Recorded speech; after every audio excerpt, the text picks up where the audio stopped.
Sabi na sa'yo, hindi magandang idea nasa grocery si Angelo, di ba? Oo nga eh. I don't know how I'll make it up sa kapatid ko. I'm sure you'll think of something.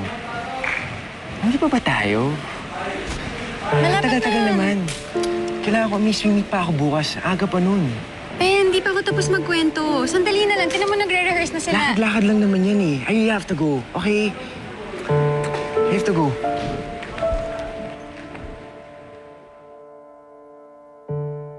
Yan, tignan mo. Ang hirap gawin ng popcorn. Ayusin mo yan, ha?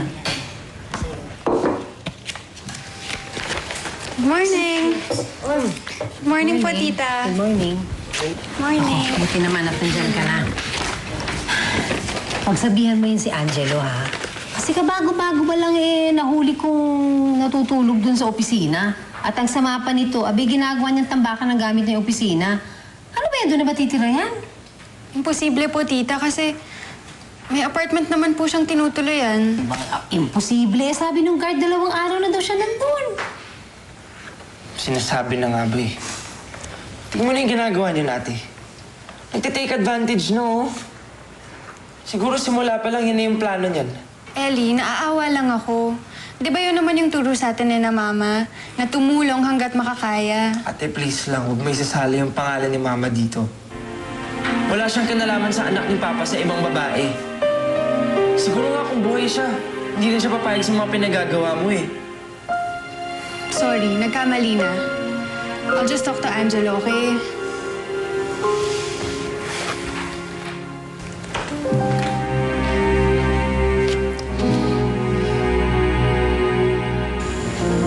Koy!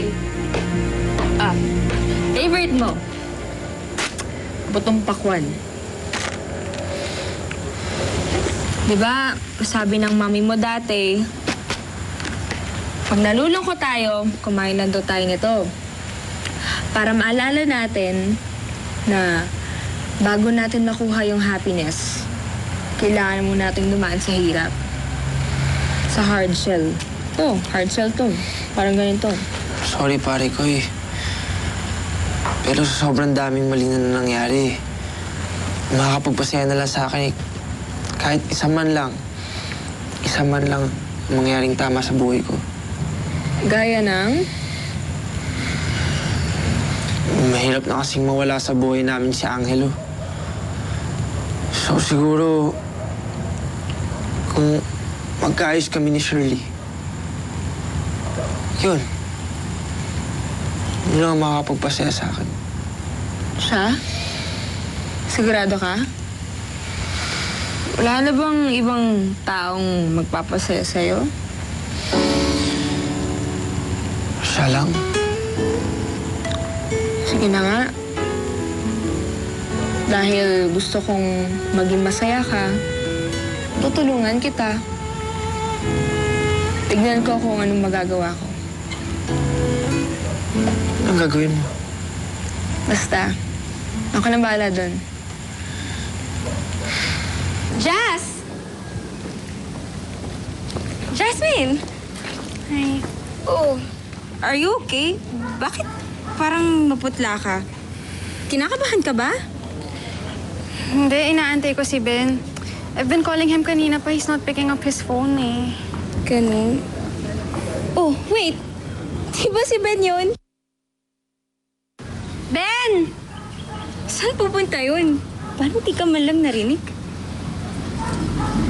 Sorry. I don't know. May swim meet ba ngayon? Swim meet?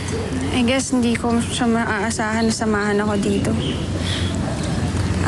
Are you okay? I'm fine.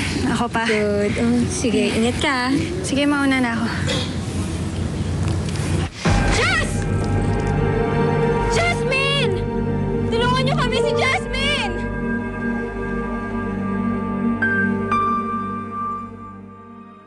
Are you sure? Okay ka na? Okay na ako. Nalipasan lang siguro nung Oh, gutom. Jazz! Andito ka lang pala. Kanina pa tayo nahanap eh. Ba't ka napunta sa time trials kanina? Sorry, Ben, na nawala sa isip ko eh.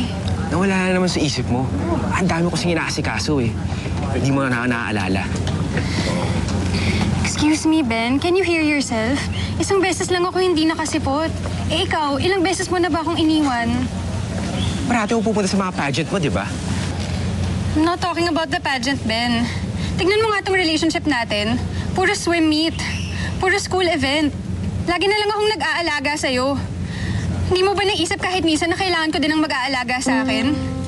Wala nang namatay si Mama at si Papa. I've been trying to be strong pero ni isang beses, ni minsan, hindi mo naman ako tinanong kung anong nararamdaman ko eh.